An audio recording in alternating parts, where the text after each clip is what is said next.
এই ভিডিওটি দেখুন। ভিডিওতে দেখা যাচ্ছে একজন রেলওয়ে স্টাফ ট্রেনের ভেতরের আবর্জনা তুলে বাইরে ফেলছে। এটি আবার রেকর্ডও হচ্ছে, কিন্তু এ বিষয়ে তার কোনো ভ্রুক্ষেপ তো নেই, এমনকি কোনো লজ্জাও নেই। ভাবুন একবার, এত বড় পোস্টে থাকার পর, বয়সে এত বড় হওয়ার পরও ওনার মানসিক বিকাশটাই ঘটেনি। এদের মতো উচ্চশিক্ষিত কোট প্যান্ট পরা মানুষেরা যদি এমন করে, তাহলে গ্রামের সাধারণ মানুষরা কি করবে?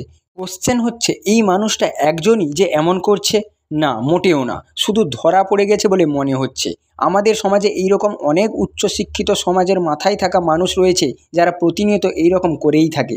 শুধু তারা ধরা পড়ে না, বা তাদের আসল মুখোশ কেউ সামনে আনতে পারে না। কেউ আনলেও তাদের আর এই পৃথিবীতে থাকতে দেওয়া হয় না। এই রকম 100 জনের মধ্যে মাত্র 1-2জনই ধরা পড়ে, বাকি 98 জন বুক ফুলিয়ে ঘুরে বেড়ায়। কিছু ভারতীয়রা এটাই মনে করে যে নিজের ঘরটাই পরিষ্কার থাকলে হলো, বাইরের আবর্জনা ফেললে আমাদের কি।